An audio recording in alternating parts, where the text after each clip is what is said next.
Dele un abrazo al que está ahí a su lado, hermano. Bendiga su vida. A lo mejor es su esposo y se enojó con él, ¿verdad? Y bueno, rompan con esas cosas.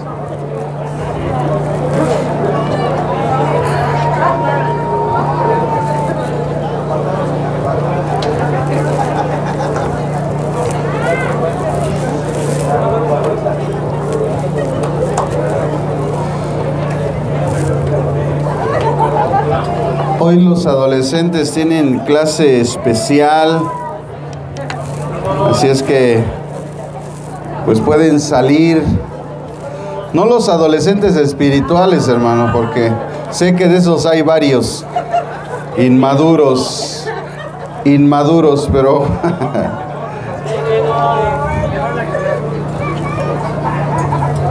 los jóvenes, los de edad, vamos a especificar los de edad. Me da gusto verle, hermano, le doy gracias a Dios por sus vidas, gracias porque siempre he sabido que estar en la iglesia es un privilegio. Hay gente que está en el hospital, hay gente que está pasando situaciones difíciles y por alguna causa no pudo venir, pero nosotros estamos aquí por la gracia, la misericordia de Dios. Nos ha dado las fuerzas, la salud, y ha puesto en nuestro corazón el deseo de estar en este humilde lugar, recibir su palabra y de poder ser guiados en esos tiempos que cada vez que avancen se van a poner más difíciles. Oímos de sistemas de pensamiento, de acciones, de actitudes, oímos de guerras, rumores de guerras y sabemos que todo eso es parte de lo que el Señor Jesucristo nos ha anticipado, para que no nos aflijamos, para que no tengamos desesperanza, sino que al contrario, la esperanza se avive en nuestro corazón. Y estamos, hermanos, estudiando el Evangelio de Mateo en el capítulo 24. Capítulo 24 que corresponde al Sermón del Monte de los Olivos, donde Jesús, como hemos visto, ha explicado a través de las preguntas que le hicieron sus discípulos, las 3 preguntas que le hicieron, el Señor empieza a contestar. Y lo primero que estuvimos analizando en pasajes pasados fue las señales del fin. Y hoy vamos a empezar a analizar las señales que da el Señor Jesús de su segunda venida. Y vamos a leer Mateo 24, versículos 29 y 30. Quisiera avanzar más, pero no se puede, de verdad hay muchas cosas. Aún así pienso que me voy a quedar corto, Así es que vamos a ver estos 2 versos que el Señor Jesús explica. Dice Mateo 24, 29 al 30. Inmediatamente después de la tribulación de aquellos días, el sol se oscurecerá, la luna no dará su resplandor, las estrellas caerán del cielo y las potencias de los cielos serán conmovidas. Entonces aparecerá la señal del Hijo del Hombre en el cielo, y todas las tribus de la tierra harán lamentación cuando vean al Hijo del Hombre venir sobre las nubes del cielo con poder y gran gloria. El Señor Jesucristo, hermanos, nos había estado hablando acerca de las señales del fin, contestando la tercera pregunta, decíamos, ¿verdad? El Señor Jesús que empieza a contestar de atrás para adelante.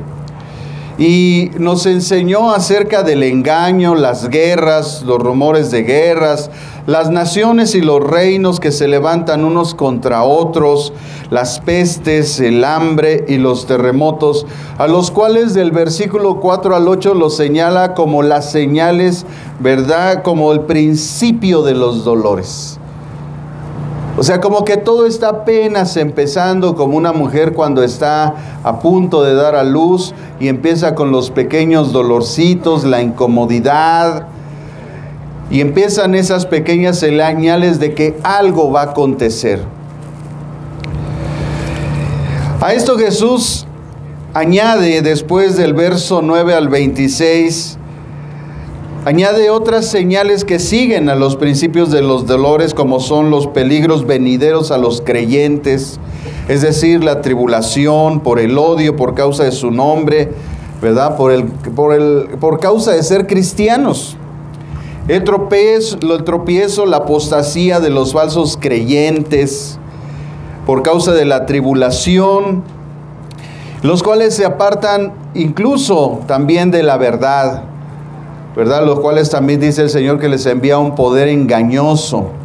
Por no querer seguir la verdad, entonces son engañados, porque el propósito del enemigo es incluso engañar aún a los escogidos. Y así encontramos que nosotros la única forma de contrarrestar el engaño es a través del conocimiento.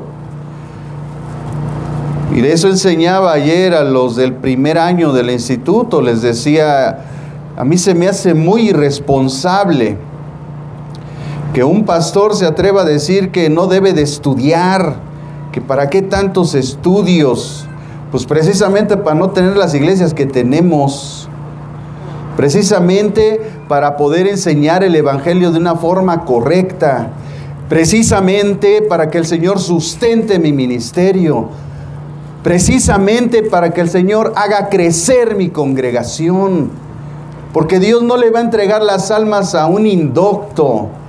Sus preciosas almas por las cuales dio su sangre preciosa no se las va a entregar a cualquiera. Él requiere que los siervos de Dios seamos gente capacitada. Así como Pablo le dijo a Timoteo, incluso le dijo, desde niño has sabido las Escrituras.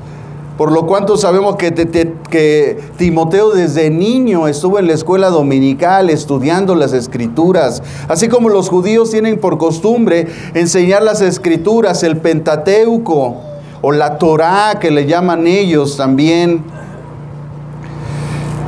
Desde la infancia hasta los 8 años, los niños en la instrucción que reciben, porque ellos sí aprenden,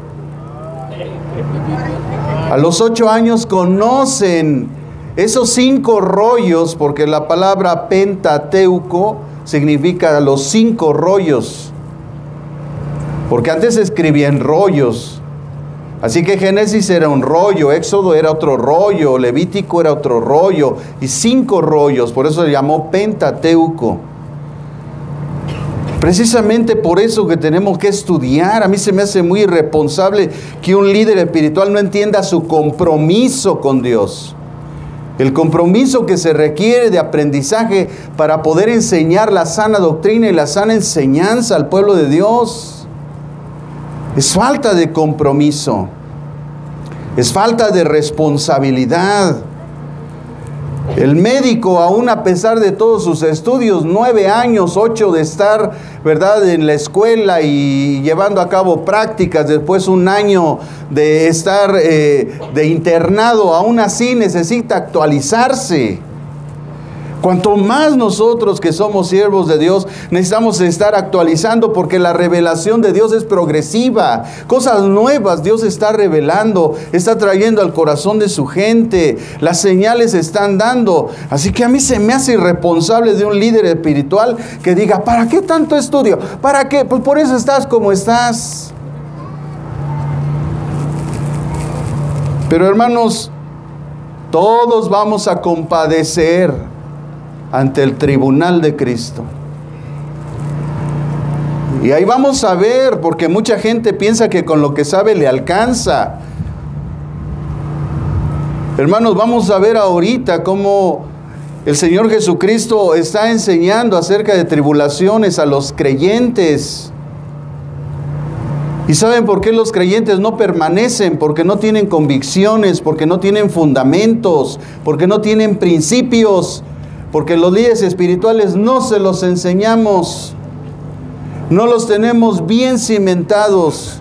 El perito arquitecto que fue Pablo, quien puso el diseño de cómo se construiría la iglesia de Jesucristo a través de sus principios y enseñanzas, Los líderes no los conocemos. ¿Cómo entonces edificamos si no seguimos los planos del proyecto del arquitecto que fue Pablo? Por eso él mismo dijo, miren entonces cómo sobreedifican. Porque para edificarnos bien tenemos que seguir los planos del arquitecto. Para que la construcción tenga buenas medidas, tenga una coherencia, tenga una organización, una belleza de construcción. Entonces esa gente a mí se me hace irresponsable, irreverente, con falta de compromiso. Porque piensa que con lo que sabe le alcanza. Cuando el conocimiento de Dios es tan grande, tan profundo, tan extenso.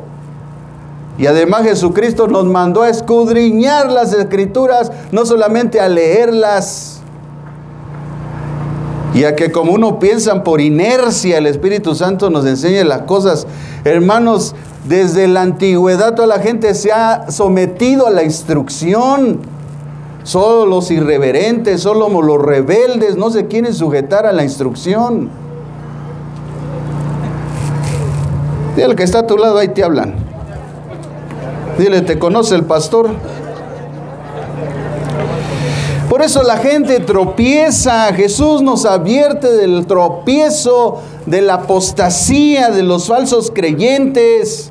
Por causa de la tribulación, porque basta que venga una situación en nuestra vida y ya no queremos venir a la iglesia, ya sentimos que todos nos odian, ya sentimos que todos nos lastiman, porque no crecemos, porque seguimos con la leche espiritual, porque no tomamos el alimento sólido.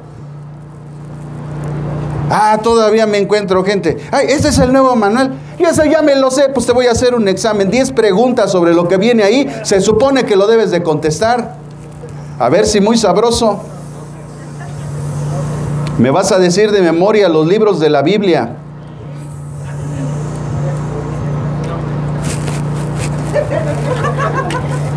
Ahí sí ya no, ¿verdad? Hermanos, calladitos, nos vemos más bonitos, calladitos. Apréndase a sujetarse a la instrucción que proviene de Dios. No es de un hombre que se le ocurre. Yo no estoy, a ver, ¿qué se me ocurre? Yo estoy así, yo estoy orando, le estoy pidiendo, Señor, ¿qué le voy a dar a tu iglesia? ¿Qué es necesario? Ay, hermanos, nos falta madurez. Nos falta humildad. ¿Cómo vas a permitir que cosas nuevas entren en tu cabeza cuando no la vacías? Vacía todo lo que tienes. Adquiere nuevo conocimiento, serás más sabio. Ya Jesús nació en Belén. Ya se sabe Juan 3:16, Salmo 23. Ya, con eso. Ya con eso, el día que vengan las pruebas, vamos a ser sustentados. Ay, hermanos, tienen pleitos entre matrimonios y no lo saben resolver. Pero dicen que saben mucha Biblia. Cuestionan al pastor, cuestionan todo lo que dice. No saben resolver sus propios problemas. No saben principios, ni menos lo saben aplicar. Siempre están buscando un intercesor. Salimos de la iglesia tradicional, pero la iglesia tradicional no ha salido de nosotros. Ore por mí, pastor. Ponte a orar tú. O sea, yo no soy tu intercesor. Estás equivocado. Así como me oye Dios a mí, te oye a ti. Los dos somos hijos. Yo tengo más responsabilidad, por eso Dios me exige más. Pero los dos somos hijos. Y a mí ya me interesa que madures, porque si no, hombre, pues cambiarte el pañal a los 30 años de cristiano está fuerte, hermano. Ya se me iba a salir una palabrota. Gracias, Señor, que no la permitiste. O sea, de verdad, no puede ser. ¿Y por qué? Porque no queremos ser instruidos. Hermanos, ¿para qué es el conocimiento? ¿Para qué estudia un médico? Pues para aplicar la medicina un día, para que un día pueda él operar, cortar la barriga con un bisturí, meter un suero, medicar a antibióticos y analgésicos y todo eso, para aplicar. Pues para eso estudiamos, para aplicar. Es que me enojé con mi esposa, pastor, ¿qué hago? Pues perdónala, habla con él, ya aplica los principios. ¿O yo quieres que te resuelva tus problemas? Ya madura. Tenemos, hermanos, que madurar, porque por esa causa, mucha gente se va de las iglesias, porque no tienen fundamentos, porque no tienen principios, porque no llevan una vida de disciplina, de oración y de leer la Escritura. En la semana no agarran la Biblia ni una sola vez. Entonces, ¿qué principios tiene? ¿Qué fundamentos tiene? Cuando vengan los ríos, como dice Jesús, cuando vengan los vientos, porque van a venir en la familia, van a venir en la iglesia, y si no estamos bien cimentados, hermanos, vamos a terminar apostatando de la fe, como Jesús lo dijo del verso 9 al verso 26 del capítulo 24. Es necesario que todos pasemos por pruebas, por sufrimientos, por circunstancias. ¿Por qué? Para que cuando Dios nos dé lo verdadero, lo valoremos. Fíjese qué hermoso es esto, cuando los ángeles de Dios fueron formados. Como ellos no sufrieron ninguna tribulación, ningún problema, ninguna situación, circunstancia, pues eran seres celestiales creados, no supieron valorar lo que Dios les dio y dejaron su dignidad. Y se rebelaron contra Dios. Hay una generación de Apocalipsis 20 igual, que no tiene influencia del diablo, que ya no hay enfermedad, que no hay nada malo, todo es perfecto. Jesús está renovando todas las cosas como en el Edén, 1000 años donde Él reina y gobierna, y aún así se vuelven a rebelar. Y ahora nosotros entendemos por qué el Señor Jesucristo nos hace pasar por sufrimientos, por circunstancias, para que cuando veamos la belleza de lo que Él nos va a entregar, no nos volvamos a rebelar en contra de Él y sepamos valorar las cosas.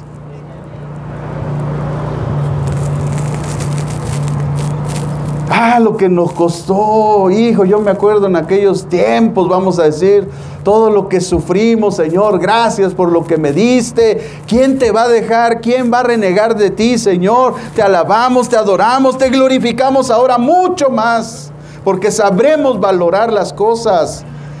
Oye, las cosas que no sabe la gente que lo que cuestan, no las valora.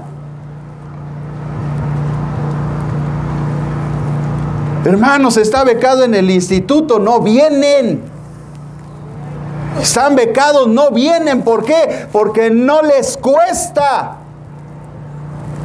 Porque no valoran lo que tienen.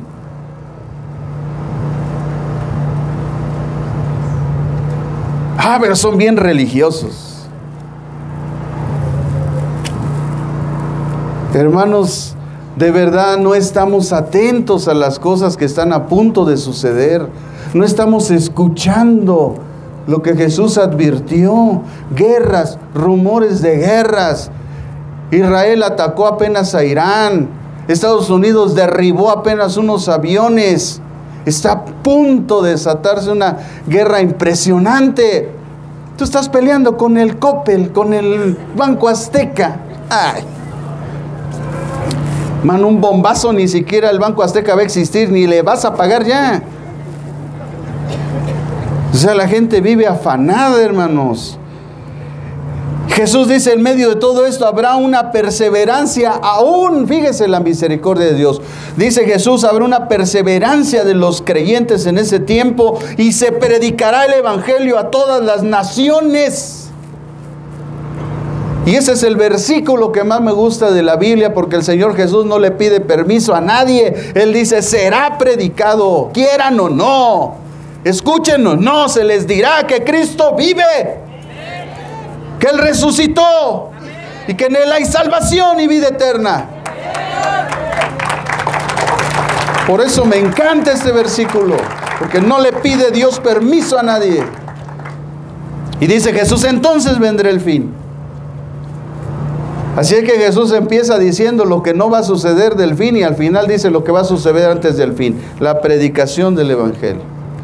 Además, Jesús da una observación especial en todo este periodo. La aparición de la abominación desoladora dice que habló el profeta Daniel. Y ya podemos ir a Daniel 9:27, a Daniel 11:31, al 12:11 y podemos ver esta profecía que muchos la relacionan con el acontecimiento que pasó en el año 168 a.C. con Antíoco IV Epifanes, quien profanó el templo de Jerusalén, quien conquistó Jerusalén, la profanó. Ese hombre era un asirio.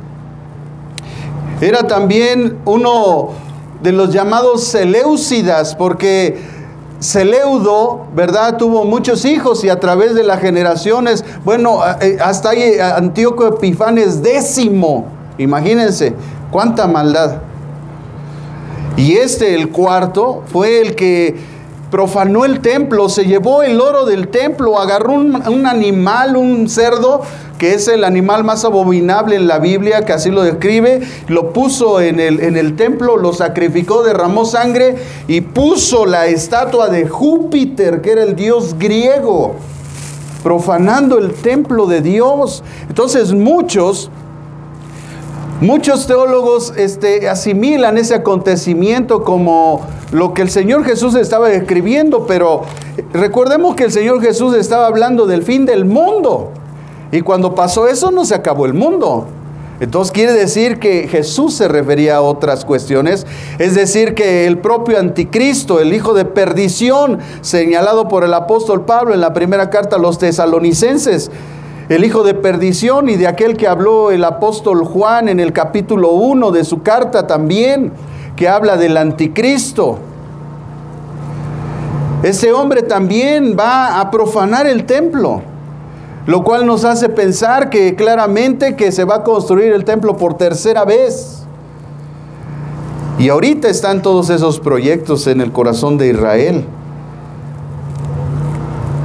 Y cuando vino la destrucción de Jerusalén y el templo de Jerusalén, según lo profetado por Jesús en el año 70 después de Cristo por el emperador Tito, seguramente también profanó el templo, pero no vino el fin.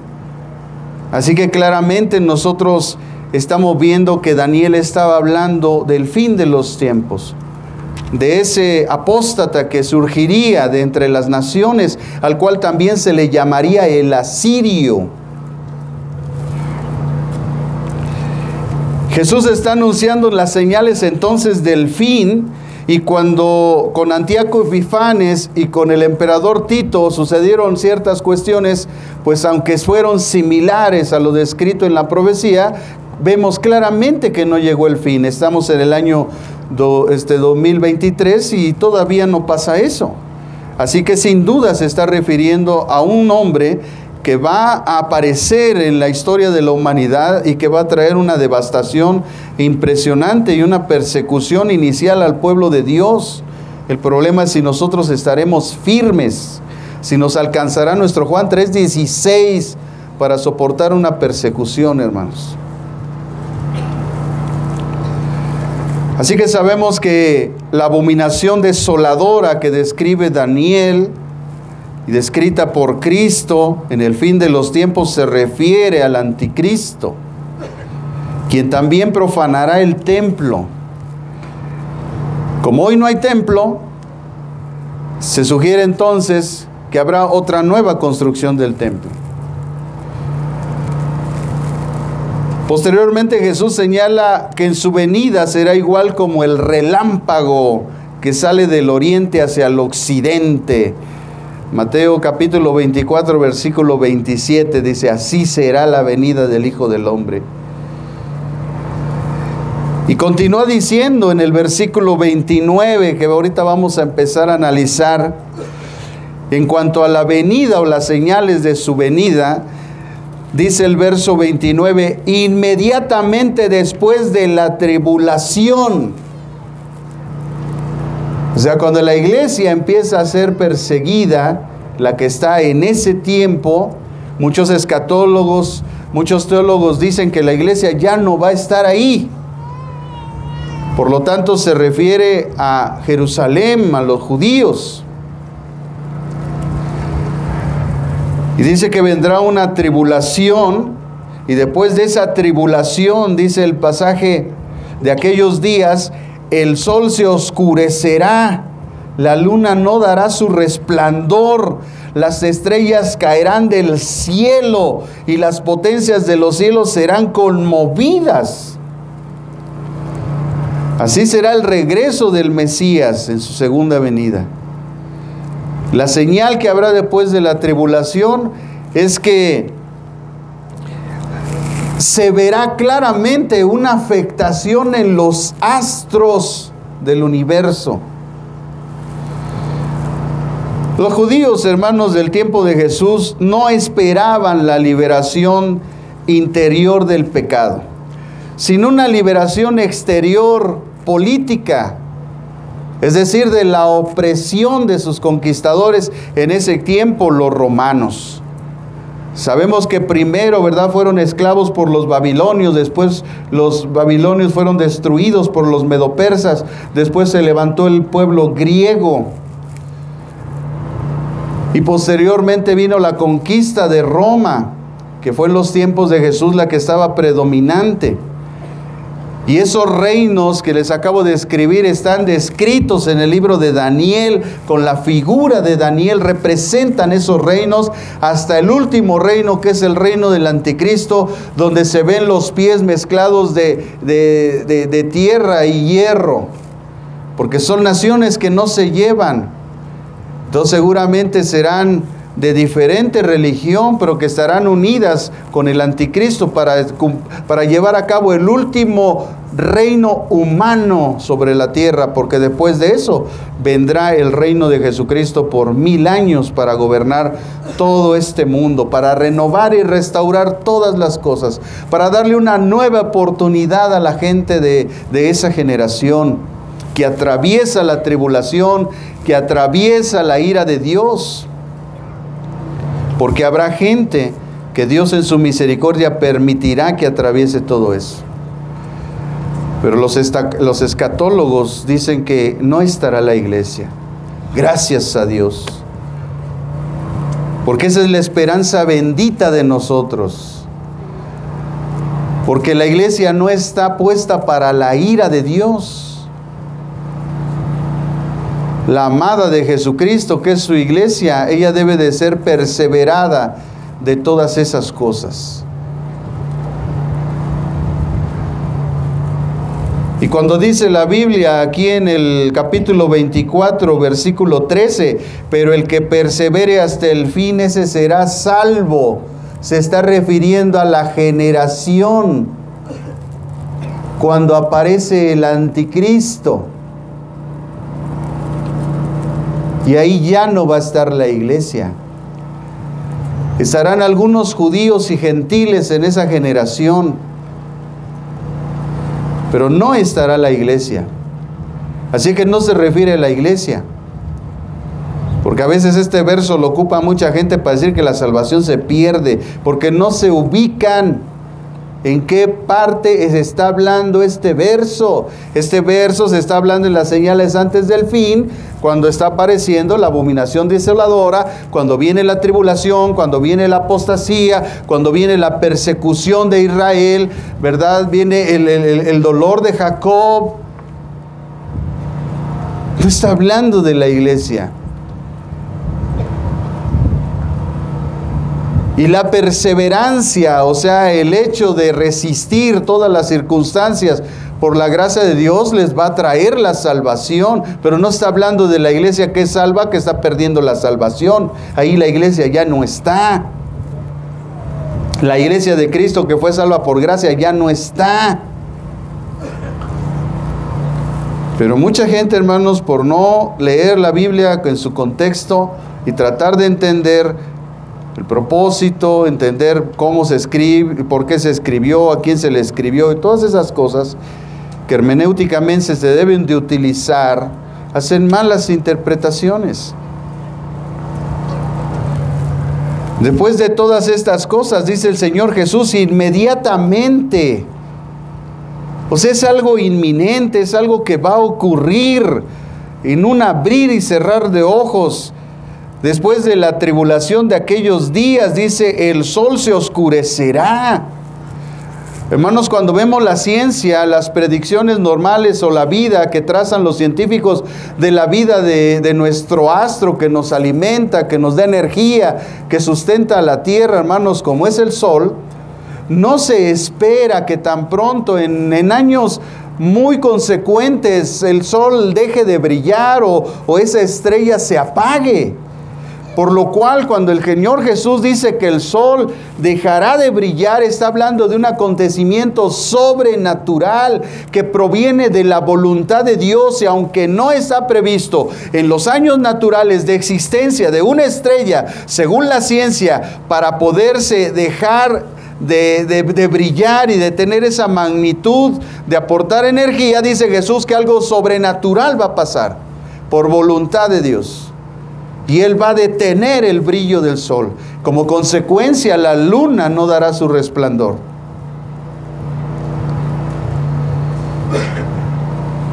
O sea que va a ser algo visible, algo impresionante, algo que va a causar muchísimo temor. Al no haber sol, el mundo se va a oscurecer. Las plantas van a morir porque el sol alimenta a las plantas. Pues es un acontecimiento, hermanos, sobrenatural, porque lo que anuncia Dios son cosas sobrenaturales. Las plagas venideras son cosas sobrenaturales. No es un COVID-19, son cosas sobrenaturales. No dice plaga, dicen plagas. Muchas plagas, muchos virus, muchas bacterias, muchas enfermedades. La plaga más grande que ha existido, que mató a la mitad de Europa, fue la peste negra. Mató a la mitad de la población de toda Europa por una pulga que venía en las ratas y que al picar al ser humano le transmitía una enfermedad. Y como era un tiempo, la Edad Media, de insalubridad, donde la gente se hacía del baño en la calle, donde de las ventanas arrojaban los orines a la calle, había una insalubridad impresionante. No había cepillo de dientes, no había papel de baño, no había drenaje. Entonces era una insalubridad impresionante, no había pavimento, todo estaba enlodado. Y esa plaga destruyó a la mitad de toda Europa. Se le llamó la peste negra. Bueno, la Biblia dice que como esa van a haber muchas. No una sola, no un COVID. Hermanos, muchos cristianos en el COVID hasta la fe perdieron, dejaron de congregarse. Muchas iglesias se acabaron por causa de la gente. Entonces ahí pudo ver el pastor que no había edificado ni fundamentado correctamente a la iglesia, y por eso la iglesia se le fue. Porque cuando un cristiano está firme, se mantiene parado en la roca, y la roca es Cristo. Y no importa, aunque moramos, lo que pase, es voluntad de Dios. La vida y la muerte está en sus manos. Él tiene el control de nuestra vida. Y lo que está pasando aquí es que Dios está anunciando que el sustentador, aquel del que habló Job en el capítulo 38, dejaba de sustentar todas las cosas. Mire lo que dice Job 38, hermanos. Después de que Job está diciendo sus cosas y se está quejando y está, pues lógicamente, poniendo sus pensamientos delante de Dios, y créanme que con sabiduría, ¿no? Porque hay gente que sin sabiduría no sé cómo se quiere sustentar, pero bueno, dejémoslo así. Y dice Job 38, vamos a leer desde el versículo 4. Mire lo que dice: ¿dónde estabas tú cuando fundaba la tierra? ¿Quién fundó la tierra? Dios. Házmelo saber si tienes inteligencia. Porque para saber cómo es que la tierra está fundamentada, se necesita una cosa, se llama inteligencia. Después le dice: ¿dónde estabas tú cuando yo fundaba la tierra? Házmelo saber. ¿Quién dispuso las medidas? ¿Quién dispuso las medidas de la tierra? ¿Quién? Y le dice Dios: si es que lo sabes. ¿O quién tendió sobre ella la cuerda de medir? ¿Sobre qué están fundadas las bases? ¿O quién puso su piedra angular? ¿Quién puso su piedra angular? Porque los hebreos en la antigüedad concebían la tierra como una plataforma asentada sobre bases sólidas. Es decir, que la tierra era plana. Y no fue hasta que Nicolás Copérnico y Galileo Galilei descubrieron que la tierra es redonda como una esfera. Seguramente guiados por el profeta Isaías, que dice: el Señor está sentado sobre el círculo de la tierra, no sobre el cuadrado ni lo plano.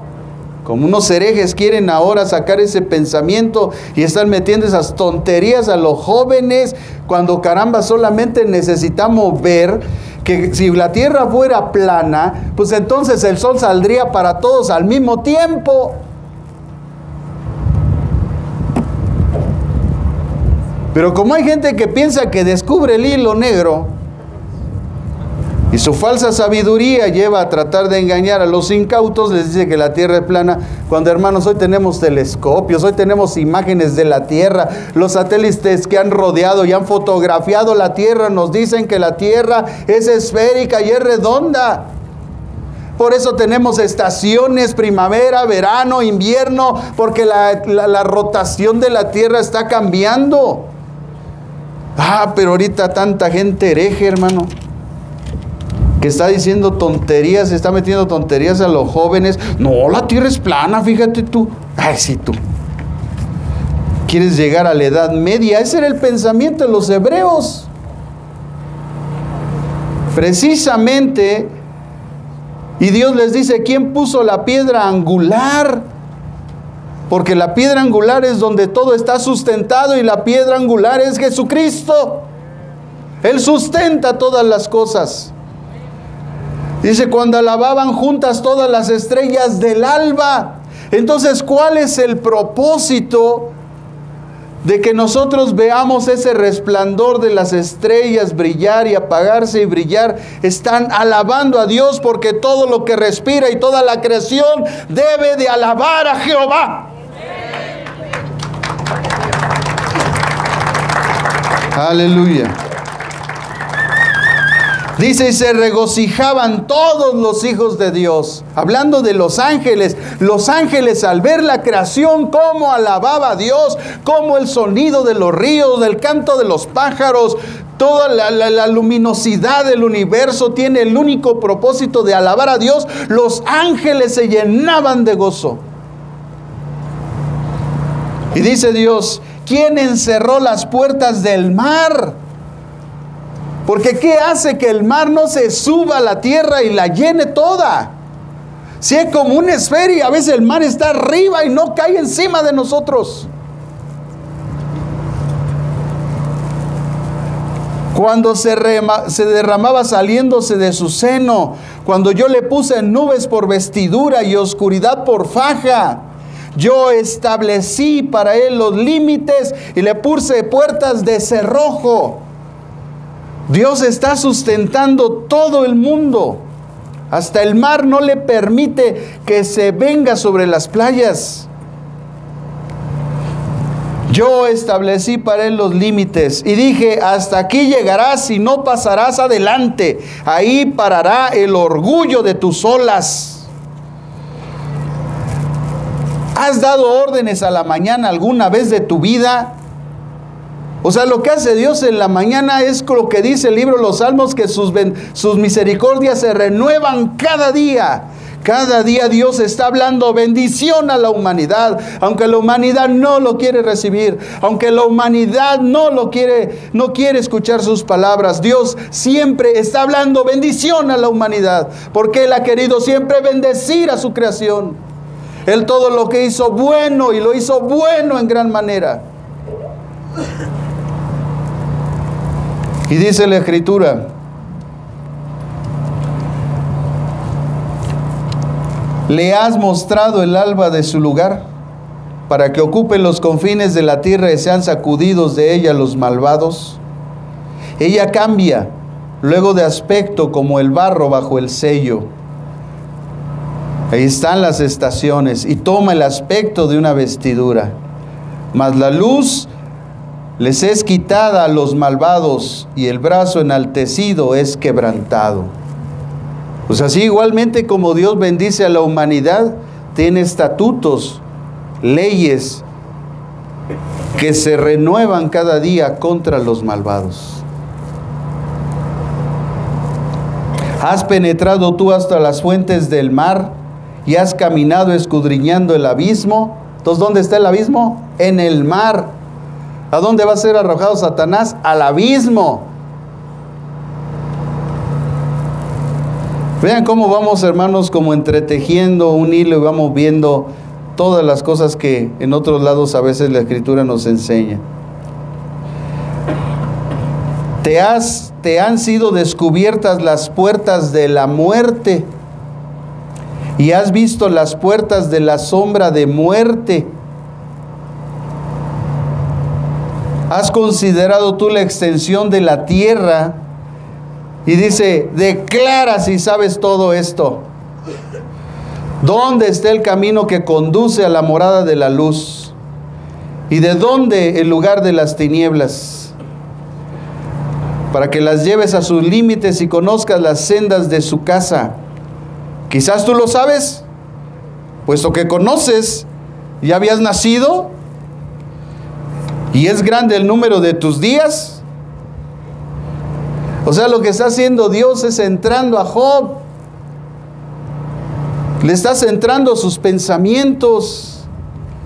Por eso, amados hermanos, siempre he dicho que la persona que más conoce a Dios es la persona más humilde.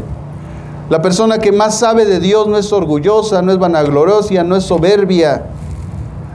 No está esperando que la gente le bese la mano, no está esperando quererse lucir con sus coches, con sus casas, con sus posesiones. La gente que más conoce a Dios cada día es más humilde. Ese es el ejemplo de Cristo. Cristo era el hombre más humilde y Él era el que más conocía al Padre. Él no vino a ser servido, Él vino a servir.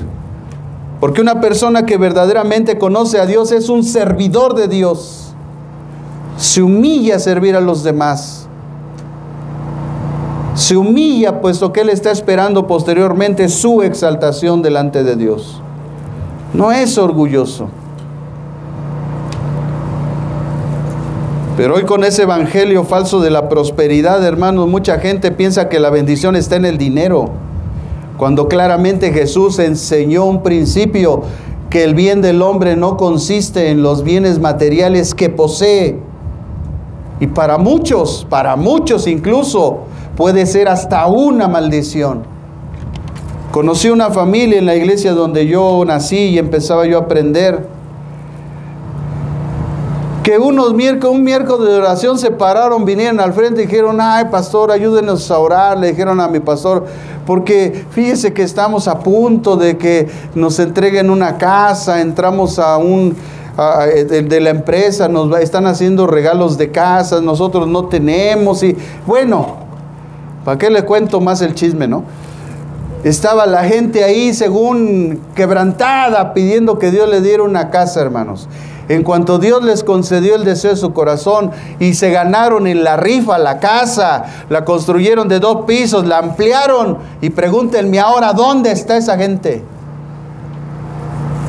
El Señor al hermano le dieron un buen trabajo, ganó un buen sueldo, y ni siquiera se acercó, ni siquiera buscó, ni siquiera siguió en la iglesia. Por eso yo digo que a veces esas cosas puede ser la maldición más grande de la gente, sobre todo de la gente que no tiene cimientos firmes en Cristo. Termina apostatando de la fe.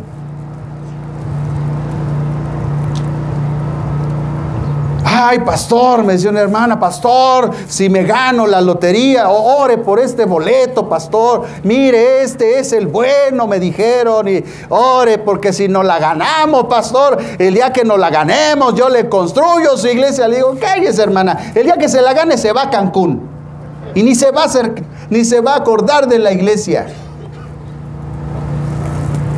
Y ni se va a acordar de agradecerle a Dios porque usted no tenía nada y ahora lo tiene. Ni se va porque la gente es ingrata con Dios. A 10 leprosos sanó y solo uno fue agradecido. Si usamos las matemáticas, hermanos, de cada 10 favorecidos en la iglesia, uno es agradecido con Dios. Dile al que está a tu lado, ¿tú de cuál eres? ¿De los 9 o de los 1? Hermanos, no tenemos nada y cuando tenemos ni nos acordamos de Dios, porque no estamos bien cimentados, porque en nosotros no hay agradecimiento, porque no hemos entendido lo que Dios hace por nosotros. Estamos luchando que se nos dé una pensión, estamos luchando tener un trabajo, un ascenso, y el día que lo tenemos, el día que tenemos más sueldo, el día que tenemos todo, ni siquiera nos acordamos de Dios. Por puro agradecimiento deberíamos de ser con Dios, de decirle, Señor, gracias, yo no era merecedor. Pero no, hermanos, por eso urge en la iglesia que la gente madure, urge, porque Cristo viene. Y si te agarra así como andas, te vas a quedar. Y conste que ya te lo advertí, para que si llega a pasar, te acuerdes que el pastor te dijo que te ibas a quedar, porque no has querido arreglar tu vida, porque le has echado concha. Amados hermanos, los judíos en el tiempo de Jesús no esperaban esa liberación. Ellos no sabían que Jesucristo iba a venir 2 veces, primero a nacer y a darse por sacrificio para la redención de la humanidad, y la segunda que vendría con poder y gran gloria. Ellos no sabían eso, para ellos estaba velado. Cuando ellos leen a Moisés, dice la Escritura, está velado lo que leen. Por eso yo siempre he dicho que los judíos que nos quieren dictar doctrina, a mí no me van a enseñar doctrina, porque la doctrina nos la enseñó el apóstol Pablo. Él nos ha dejado los cimientos, Él nos ha dejado los principios, y somos nosotros los que les tenemos que comunicar la salvación de Jesucristo a los judíos, no ellos a nosotros. Nosotros no tenemos que terminar judaizando, ni usando de hebraísmos. Joshua, Yahshua, es Jesús, estás en México. Pero la gente piensa que apantalla a otros por decir Yahshua, Yeshua.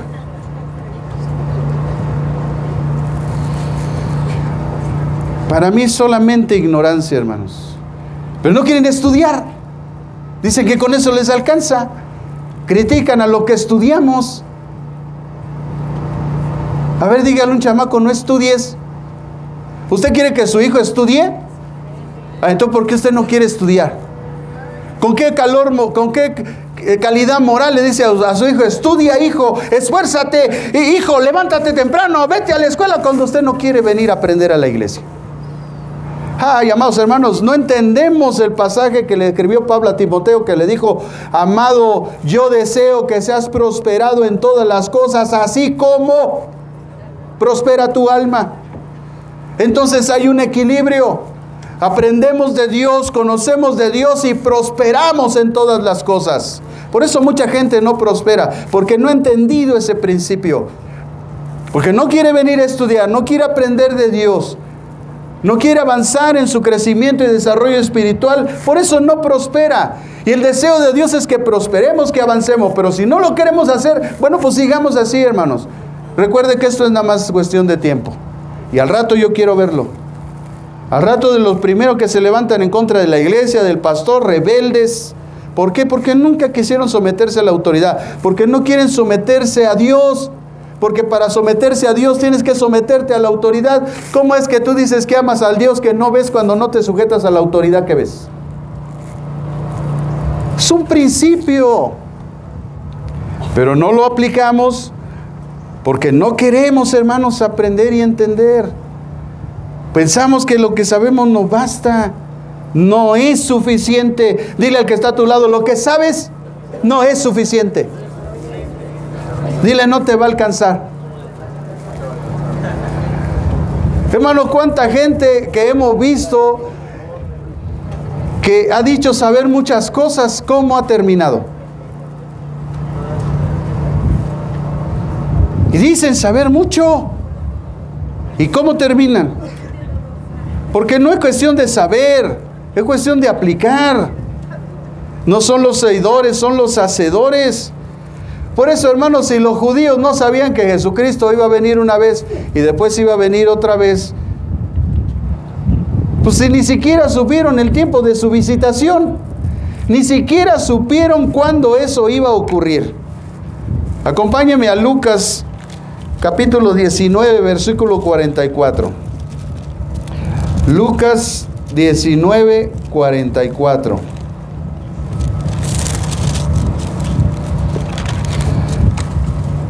Dice la Escritura: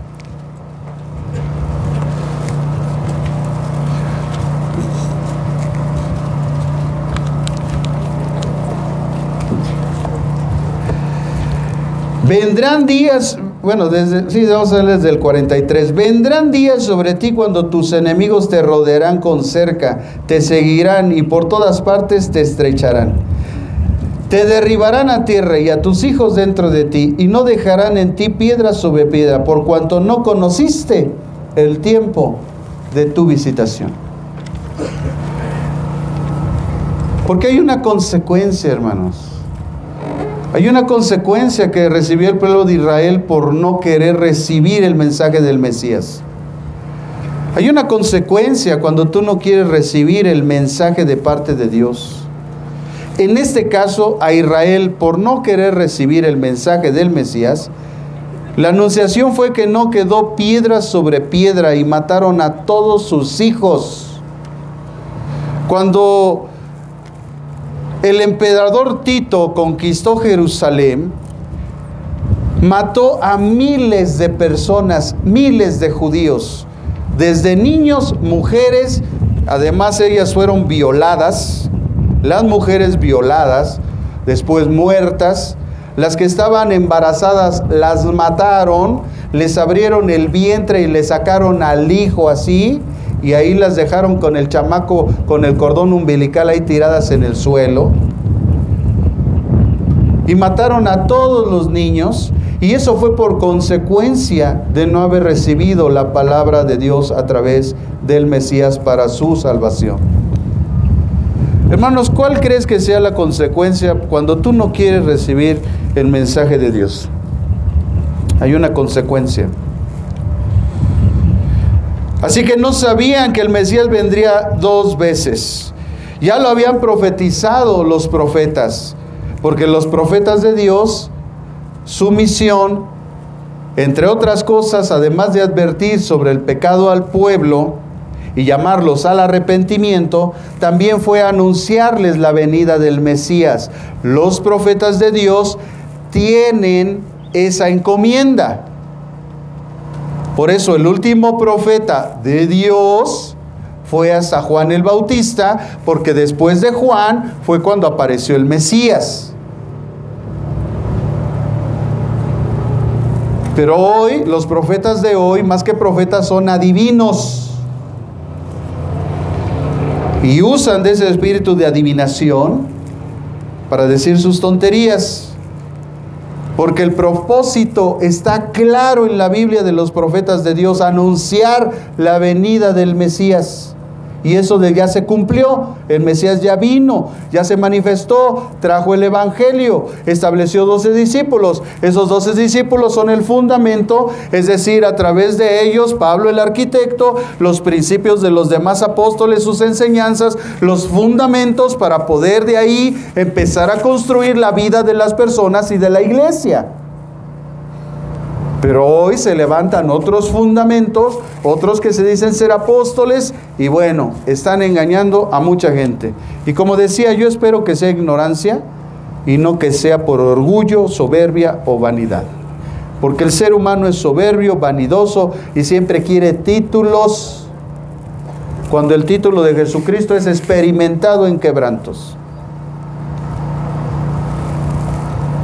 Así que, hermanos, nosotros tenemos que tener ese conocimiento para no ser engañados. Si la gente quiere ser engañada, si la gente no quiere estudiar y seguir engañado, hermanos, es su bronca. La salvación es personal. Usted sálvese de parte de Dios. Usted conozca a su Señor. Alábelo, glorifíquelo, sígalo de una forma correcta. Si los demás no lo quieren hacer, es su problema. Yo no voy a ser juzgado por lo que hagan otros. Yo voy a ser juzgado por lo que yo haga. Entonces esfuércese usted, para su esposa, para sus hijos, para su familia. Si los demás no lo quieren hacer, como dijo Josué, mi casa y yo serviremos a Jehová. Si los demás no quieren, es su problema. Mi casa y yo vamos a servir a Dios. Y a veces los varones necesitamos que nos den un jalón. Hermanos, yo también fui congregante. Y muchas veces se los he contado, los miércoles, cuando era el culto de oración, jugaba el Cruz Azul. Entonces yo me quedaba a ver el partido. Y mi esposa se molestaba conmigo. Pero cuando maduré, ¿cuándo qué? Cuando maduré, cuando empecé a valorar lo que Dios hizo por mí, cuando empecé a entender su sacrificio, su amor inefable, su amor incondicional, su gracia inmerecida, a través de la instrucción de mi pastor, entonces dejé la carne y me dejé guiar por el Espíritu. Y entonces apagaba la tele y nos íbamos a la oración. Tuviéramos o no para el pasaje, nos íbamos caminando. Porque lo único que Dios está buscando en nosotros es que tenemos la buena voluntad de Él.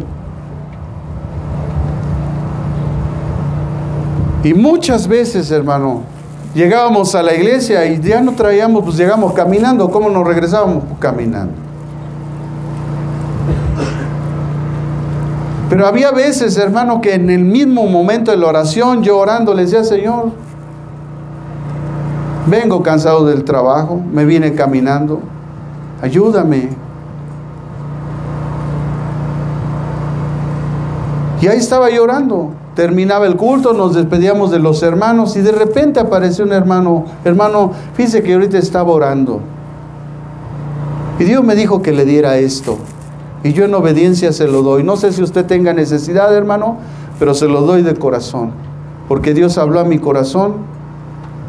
Y entonces me daba, hermano, y yo le decía a mi esposa, vámonos, ya tenemos para el pasaje. Y ya nos regresábamos con el pasaje, hermanos. Mis hijos estaban de brazos. Porque Dios es fiel. Cuando tú eres fiel, Él es fiel. Y aunque tú no seas fiel, Él seguirá siendo fiel. El problema es que cuando no somos fieles, ni nos damos cuenta de lo que Dios está haciendo con nosotros. Pero cuando somos fieles, sí nos damos cuenta y le agradecemos. Y le damos gracias a Dios por toda su bondad y su infinita misericordia. Entonces, yo ya pasé por ahí, hermano. A mí no me puedes cuentear. Tú no vienes a orar porque no tienes una disciplina de oración, porque no tienes una comunión con Dios, por eso no vienes a orar. Puede ser que estés en la chamba y no llegues, bueno, es factible. Pero créeme que una persona que tiene el tiempo y no viene a la oración es porque no tiene una disciplina de oración. Porque yo sí tenía el tiempo, yo salía a las 5:30 del trabajo, más tardar llegaba a las 6:30 a mi casa, y de ahí la oración empezaba a las 7, así es que tenía perfectamente el tiempo para ir. Pero por mi falta de disciplina de oración, no iba a orar. Porque cuando nosotros estamos en comunión con Dios, el mismo Espíritu nos lleva al cuerpo. Mentira la gente que dice, yo allá en mi casa veo el sermón, yo allá en mi casa, ¿y qué tú quieres, el llanero solitario o qué? Saca una célula, sácala del cuerpo y se muere.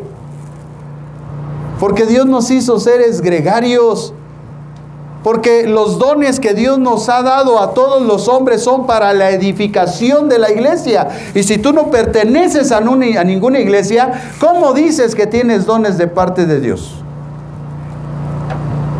Si el propósito por el cual Dios te dio esos dones no lo estás llevando a cabo, entonces tú eres un cristiano inútil, inservible. Bueno, sí, entre paréntesis cristiano. Hermanos, Dios nos lleva al cuerpo, el cuerpo es su iglesia. Y nos motiva a estar ahí, nos motiva a venir, porque somos parte del cuerpo. Esa gente está en una mentira del diablo.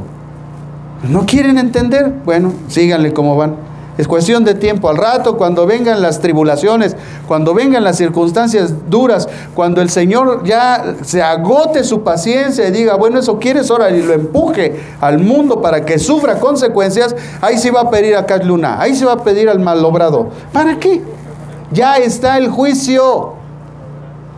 Cuando vienen las consecuencias, no hay oración. Hay solamente que pases, porque vas a pagar hasta el último céntimo por no haber obedecido. Porque Dios al que ama lo corrige.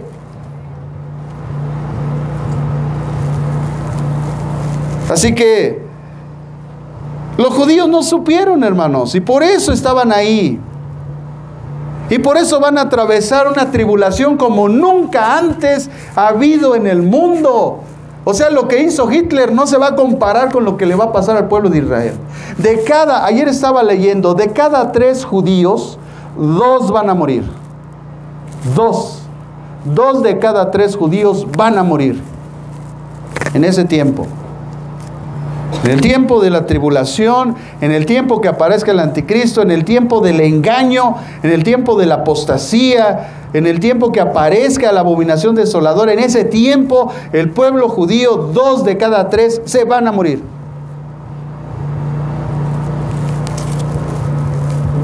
¿Y todo por qué? Por no estar atentos a la voz de Dios. Hermanos, todos los creyentes a través de la historia, los verdaderos creyentes, han esperado con sinceridad y con una sincera anticipación la segunda venida de su Señor Jesucristo. Desde aquel tiempo ya ellos esperaban la venida de Cristo.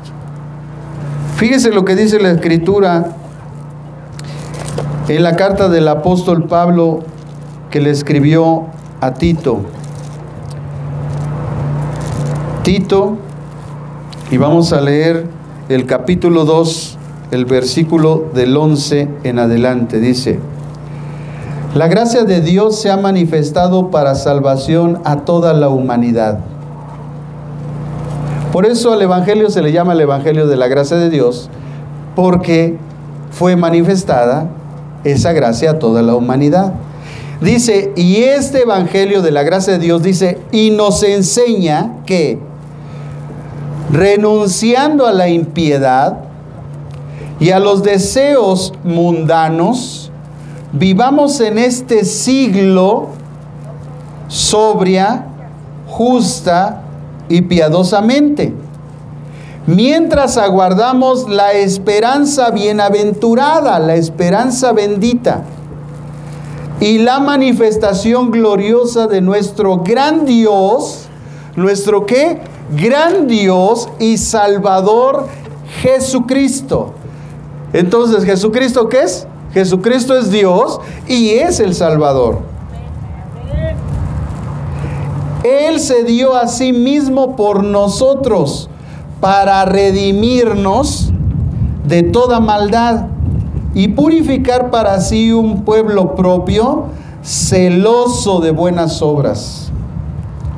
Esto habla y exhorta y reprende con toda autoridad, y que nadie te menosprecie. O sea, fue una ordenanza de Pablo a Tito. Esto les tienes que hablar, que tienen que vivir una vida piadosa, una vida lejos de los deseos mundanos, que viva la gente lejos de esas cosas, que viva de una forma sobria, justa y piadosa. Ya desde ese tiempo, amados hermanos, la iglesia de Jesucristo esperaba la venida de su Señor y su Salvador.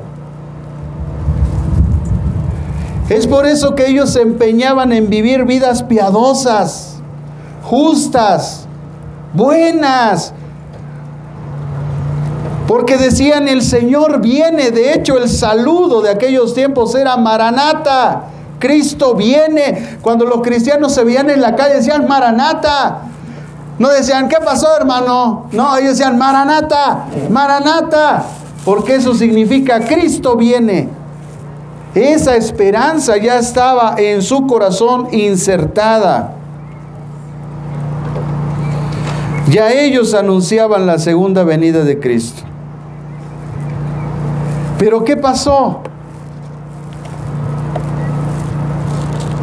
Que los acontecimientos que la Biblia había descrito sobre los últimos tiempos no era para el tiempo de esa iglesia. Y entonces dice la carta a los Hebreos en el capítulo 11, Hebreos capítulo 11,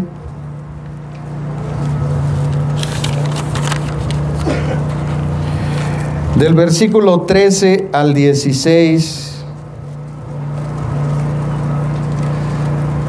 Hebreos 11, 13 al 16 dice: en la fe murieron todos estos, sin haber recibido lo prometido, sino mirando de lejos, creyéndolo y saludándolo, y confesando que eran extranjeros y peregrinos sobre la tierra. Porque eso es lo que tú y yo somos: extranjeros y peregrinos. Por eso no debemos de hacer tesoros aquí en la tierra. Por eso no nos debemos de afanar. Por eso no debemos de buscar las riquezas de este mundo, porque nosotros tenemos cosas más gloriosas en los cielos.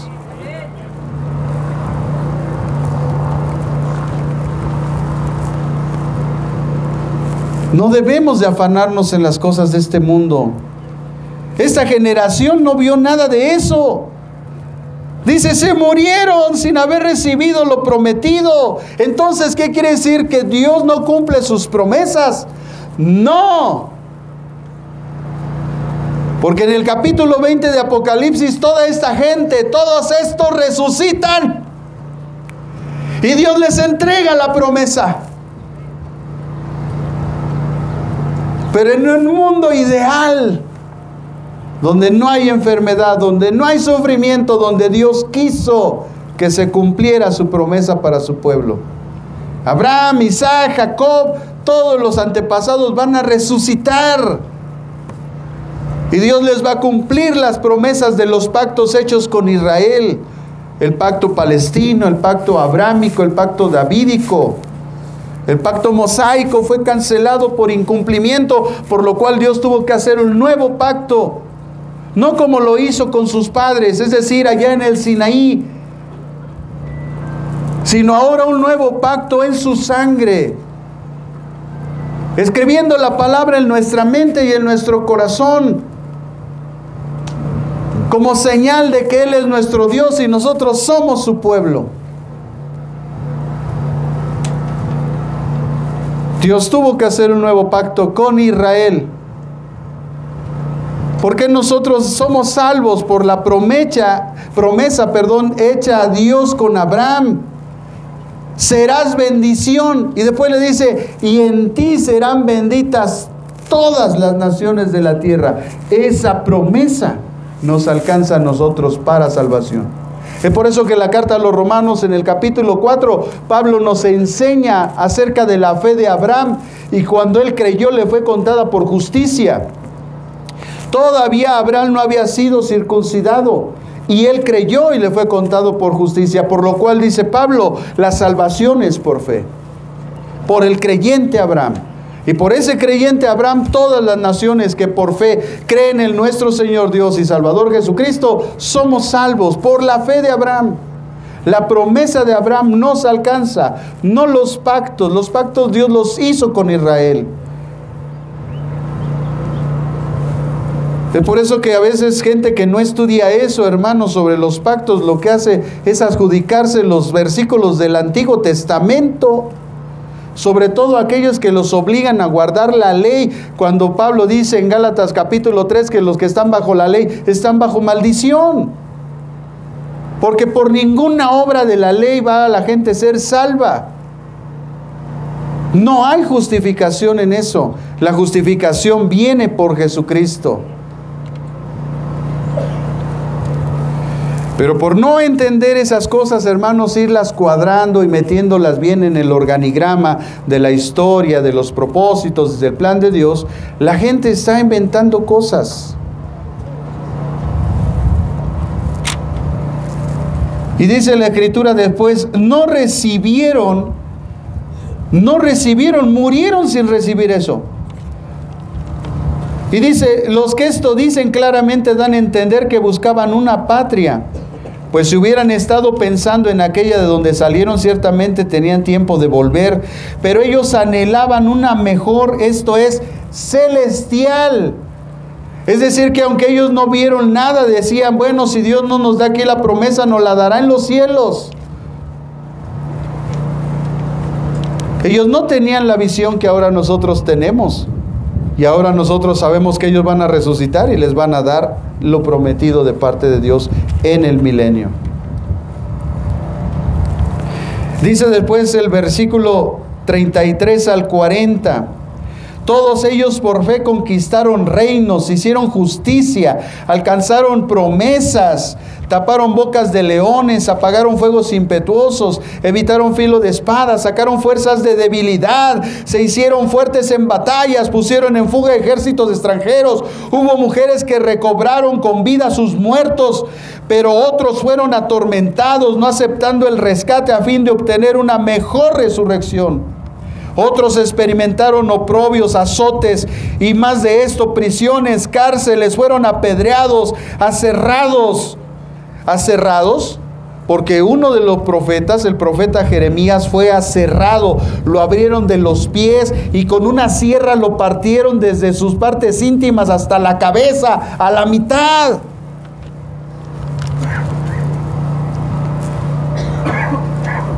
Hermano, te pasa una circunstancia aquí en la iglesia y ya no quieres venir. Al profeta Jeremías lo partieron a la mitad.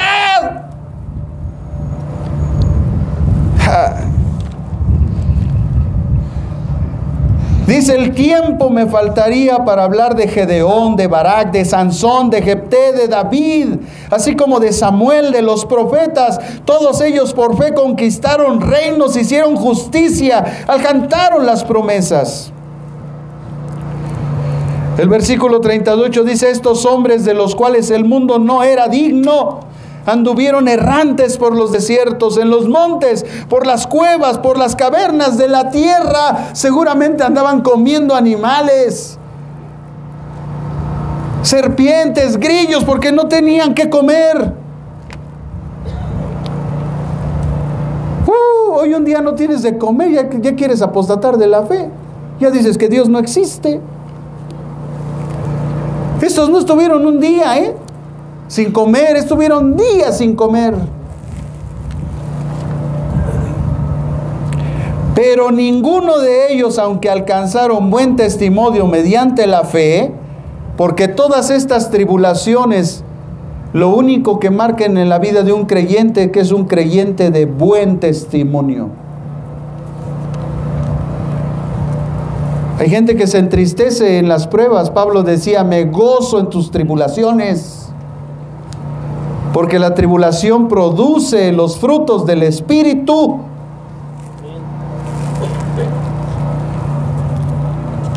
Dios tenía reservado algo mejor para nosotros, para que no fueran ellos perfeccionados aparte de nosotros. La iglesia de Jesucristo, hermano, a través de las generaciones siempre estuvo atenta a la venida del Señor Jesucristo, a la manifestación de Él. La pregunta es, ¿y nosotros? Yo les estoy hablando de hace más de 2000 años, que la iglesia ya estaba lista. Ellos ya estaban listos. Ellos, a pesar de las tribulaciones, las angustias, todo lo que pasaron, estuvieron listos para ir con su Señor.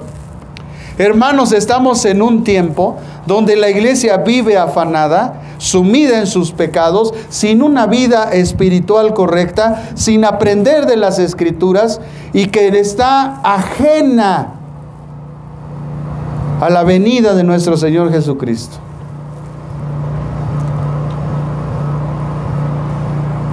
En vez de estar preparados, viviendo una vida piadosa, de amor, de armonía, de coinonía, de ayuda mutua, de comprensión, de ánimo, de dejarse de estar mentiras, de esforzarnos por aprender, de esforzarnos por valorar lo que Dios nos está permitiendo hacer y tener, vivimos afanados. Cuando el Señor viene como el relámpago,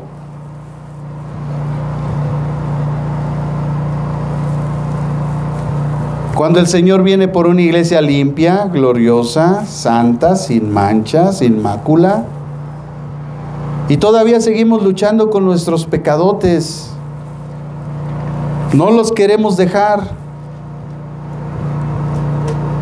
Vivimos engañados a nosotros mismos porque Dios está viendo todo lo que hacemos, todo, incluso lo que piensas, Dios lo ve.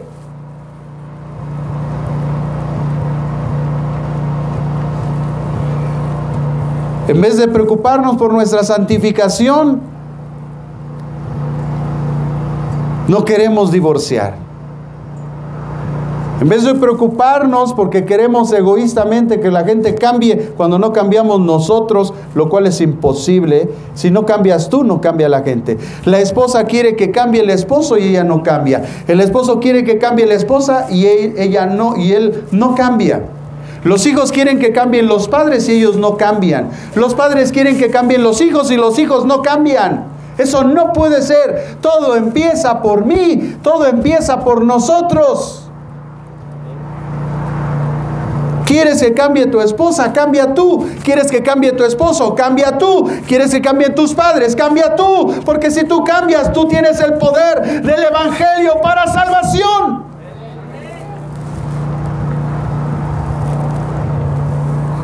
Y en vez de escuchar la voz de Dios, estamos escuchando la voz del diablo. Hermanos, yo estoy aquí porque una pareja de jóvenes cristianos de verdad, que hoy son pastores en una iglesia, vean, hermanos, cómo Dios honra a los que lo honran. Yo estoy aquí y toda mi familia, y por eso existe Mies Nextlalpan, por dos jóvenes obedientes a la voz de Dios.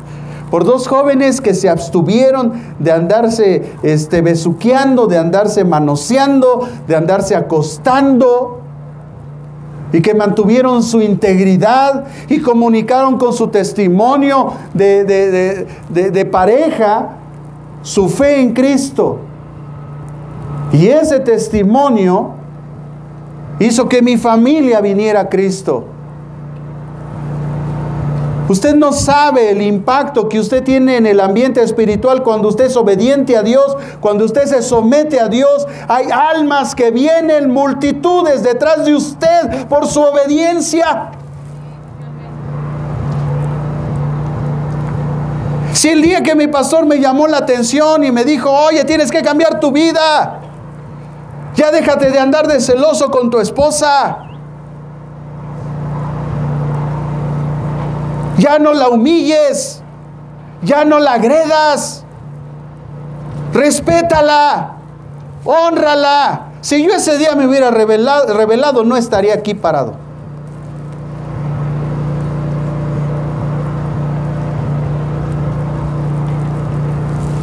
hermanos, le llamamos la atención a alguien y todo lo hacemos con amor, se van de la iglesia.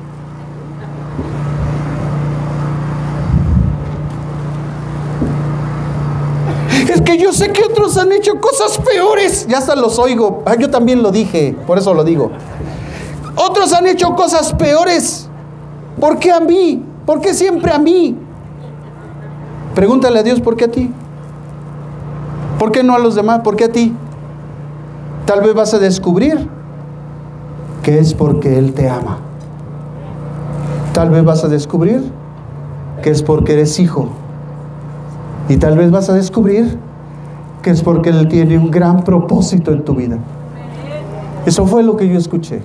Cuando yo estaba peleando, cuando mi mente estaba, ¿por qué él me dice esto? ¿Por qué este pastor? Y yo tenía en mi sangre hirviendo las ganas de golpear al pastor. Así como tunas verdes a veces. Y también así bufaba de rebeldía y el odio, y estaba una lucha interior. Gracias a Dios, hermano, que yo era una persona que leía la Biblia y oraba, porque si no, mi carne hubiera salido ese día. Y ese día hubiera apostatado de la fe. Hubiera dicho, en esa iglesia no hay amor, aquí no me quieren, aquí juzgan. ¿Por qué juzgan? Y comprendí, hermano, eso. Tal vez Dios me está llamando la atención porque tiene un propósito en mí. Tal vez está llamándome la atención porque me ama. Tal vez está llamándome la atención porque soy su hijo. Y cuando yo aprendí eso, me sometí. Y ese día pedí perdón a mi esposa. Le dije, perdóname. Y abracé a mi pastor y le di gracias. Y abracé a mi pastor que me dio con tubo. Y le dije, gracias. Y dispuse mi corazón a cambiar mi actitud, a ser obediente, a esforzarme. Por eso la gracia de Dios me alcanzó. ¿Quieres que la gracia de Dios te alcance? Cambia tu actitud. Cuando alguien nos llama la atención, jóvenes, es porque nos ama. No es porque te quiere destruir, no porque te está juzgando, porque te ama, porque está viendo que vas al hoyo, porque está viendo las consecuencias que vas a sufrir.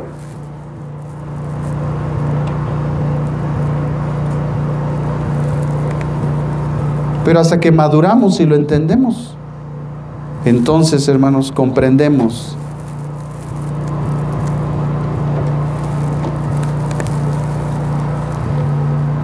¿Cómo estamos entonces nosotros en este tiempo, hermanos? Cuando cada vez está más cerca, cada día, cada segundo, cada amanecer más se acerca a la venida de nuestro Señor Dios y Salvador Jesucristo. Y la esperanza bendita que es que el Señor nos lleve. Porque Él no va a permitir que nosotros suframos una tribulación tan grave como la ira de Dios, porque la ira de Dios viene contra los impíos, no contra la iglesia de Jesucristo. La iglesia de Jesucristo es amada, es limpia, es pura, es santa. Por eso murió Cristo, para santificarla.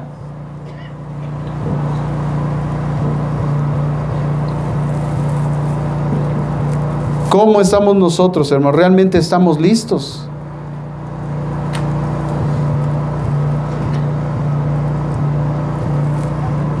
Ese acontecimiento no ocurrió en el tiempo de Pablo, entonces quiere decir que está muy pronto a suceder. Es para nuestro tiempo. Y Jesús está dando esas señales de su segunda venida. Pero antes de esa segunda venida, la iglesia tiene que desaparecer. Y ahí es donde muchos, si no corrigen sus vidas, si no se esfuerzan verdaderamente en las cosas de Dios, se van a quedar como gente impía.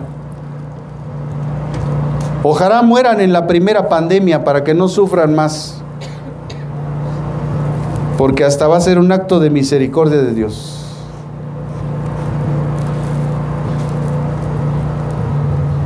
El Señor Jesucristo, amados hermanos, nos dice que estas cosas ocurren inmediatamente después de la tribulación de esos días.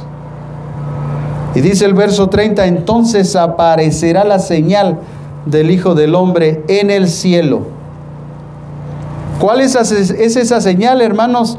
lo dice en la segunda parte de este verso. Dice, cuando vean al Hijo del Hombre venir sobre las nubes del cielo. Es decir, que la gente va a darse cuenta que Cristo viene cuando lo vean en el cielo. Esa es la señal. La señal de la venida del Hijo del Hombre es que lo van a ver en el cielo. Así como cuando los ángeles le dijeron en el Evangelio de Lucas, le dijeron a los discípulos, así como han visto ir al Señor Jesús, así mismo vendrá. En Hechos capítulo 1 también Lucas lo dice, así como vieron al Señor ir entre las nubes, así entre las nubes Él vendrá. Y dice que toda la gente lamentará. Todas las tribus de la tierra harán lamentación. Todas harán lamentación. Otras traducciones dicen, harán duelo. Llorarán. Golpearán el pecho. Temblarán de miedo. Y todo esto porque Jesús vendrá con poder y gran gloria. Será un acontecimiento visible, repentino, poderoso, pero a la vez glorioso. Entonces sí, la gente dirá, sí era cierto.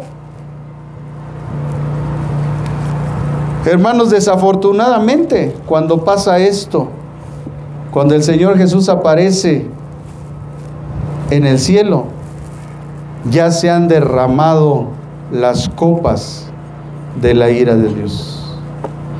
Las trompetas ya sonaron. Los sellos fueron quitados.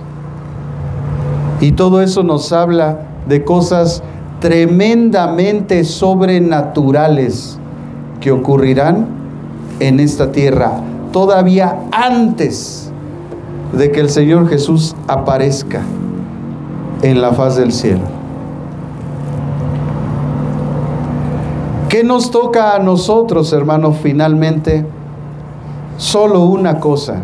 Así como la iglesia de la antigüedad estuvo lista para la venida de su Señor y anunciaban, Maranatha, nosotros debemos de estar listos. Nosotros debemos de anunciar que Cristo viene. Y tenemos que tener esa fe, esa esperanza y esa confianza plena en la promesa de nuestro Señor Jesucristo. Pero sobre todo, hermanos, tener paz. Porque nada sale del control de Dios. Y todos los acontecimientos de tu vida, buenos o malos, porque todas las cosas buenas o malas nos ayudan a bien, no importa cómo vengan.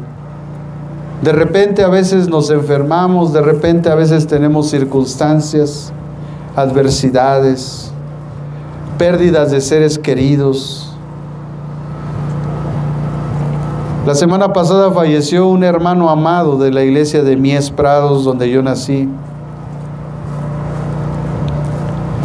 Y él era un gran misionero. Él, junto con el pastor David, que también ya partió con el Señor, predicaban en Tultepec, iban todas las mañanas, las tardes, las noches. Junto con su esposa se iban a predicar. Y así nació la iglesia Mies Tultepec. Y ellos iban como misioneros. Y todavía recuerdo las palabras de él cuando yo llegaba a la iglesia, porque él era ya anciano, ya tenía mucho tiempo en la iglesia, sirviendo, sometiéndose a la enseñanza del pastor. Y me veía entrar, yo recién llegado a la iglesia, cuando apenas era recién convertido. Y me veía, me decía, Angelón, ¿cómo estás, Angelón? Dios te bendiga, hermano. Qué bueno que viniste. Y esos hombres son los que dieron ejemplo de fidelidad, de amor, de trabajo, de perseverancia en la iglesia. Esos buenos ejemplos vale la pena honrar. Esos hombres esforzados, valientes, vale la pena recordar. Esos hermanos son los que hay que seguir sus pasos. De esos hermanos son de los que tenemos que aprender. De los que se esfuerzan y son valientes. De los que se perseveran hasta el fin. Venía gozoso de venir con su hija de Guadalajara. Venía a arreglar unos documentos. Se había puesto la vacuna de la influenza y le empezó a causar mareos y síntomas de tal manera que se desmayó, golpeó su cabeza y se la fracturó, le vino un derrame y falleció. Así Dios quiso llamarlo. Un hombre del cual conservo una foto donde está de rodillas en la playa con las manos levantadas al cielo, mirando hacia arriba, anhelando estar en la presencia de Dios. Hoy está con Él y está recibiendo las coronas, como muchos de nosotros las recibiremos. Pero doy gracias a Dios por esos hombres que nos dejaron ejemplo de vida cristiana. Toda su vida vivió con tristeza porque un día murió su hermosa amada Conchita y el dolor lo inundó por mucho tiempo. Entró en depresión muchos días. A veces se quedaba sin comer de la depresión que sentía por la pérdida de su esposa, su pareja inseparable, con la que iba a predicar a las calles, con la que se metía en los mercados, con la que iba al ministerio infantil al que un día me tocó ser líder, y ahí estaban ellos dos, Conchita y mi hermano Angelón. ¿En qué te ayudamos, hermano? Hombres que vale la pena recordar y que son ejemplo para nosotros, y ojalá Dios nos dé el buen testimonio para vivir como ellos vivieron, para sufrir como ellos sufrieron, para soportar lo que ellos soportaron, para anhelar lo que ellos anhelaron, pero sobre todo, hermano, para recibir lo que ellos hoy ya han recibido. A esos hombres vale la pena recordar.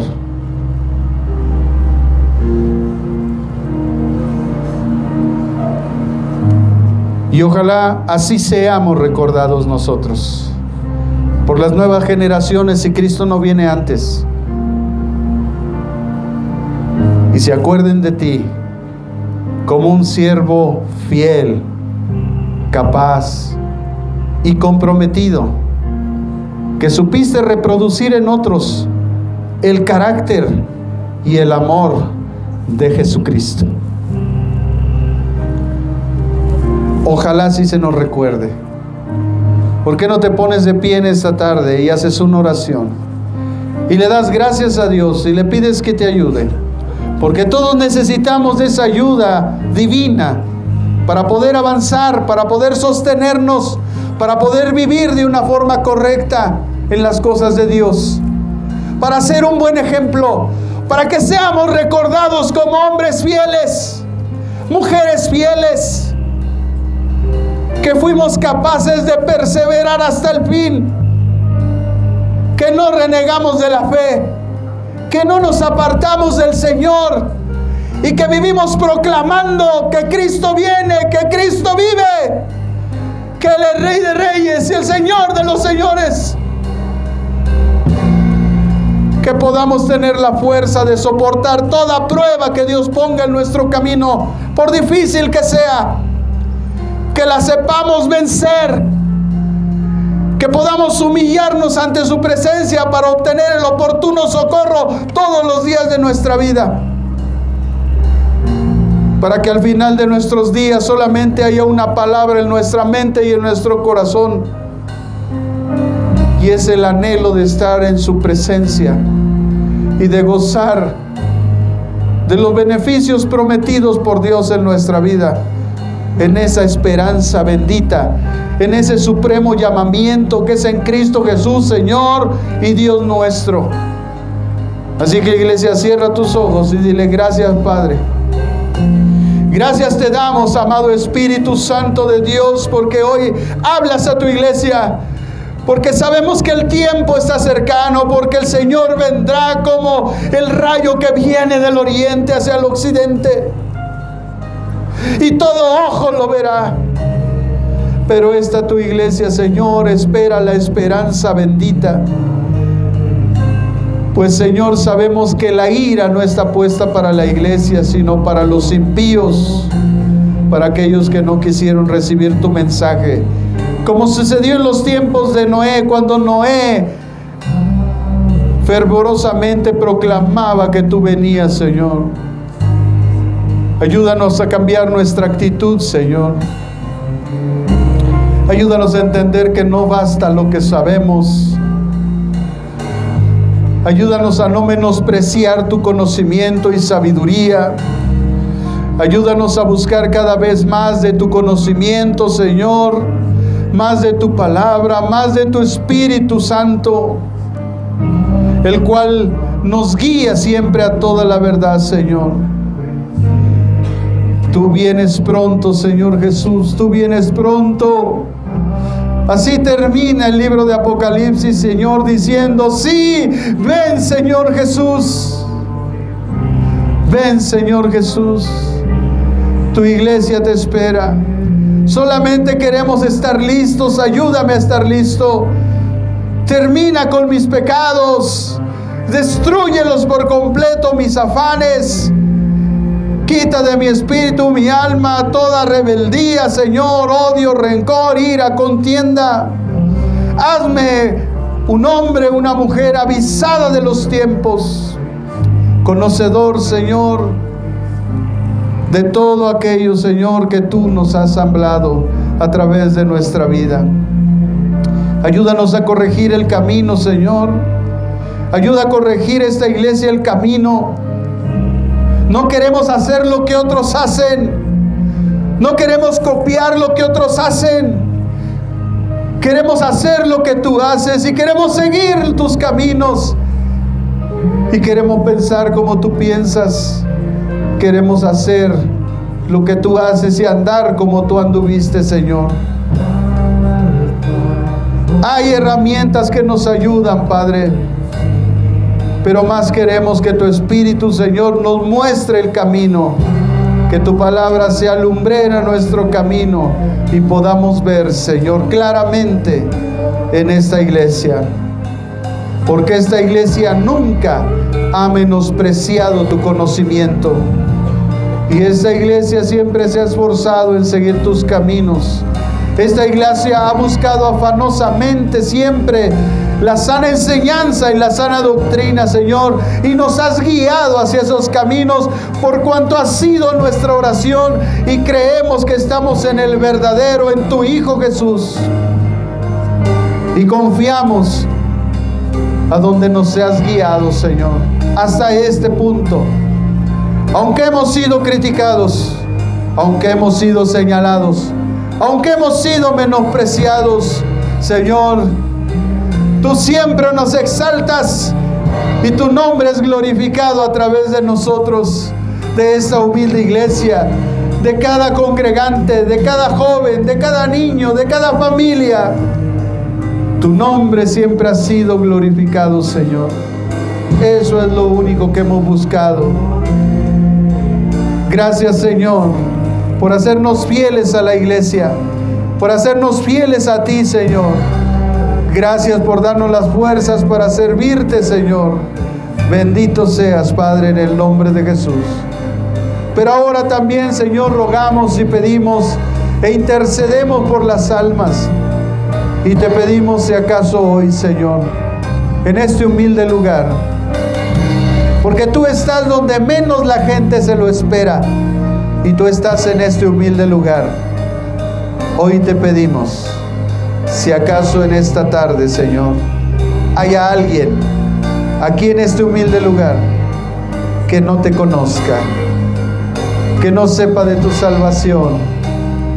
Te rogamos por su alma, que seas tú tocando su corazón.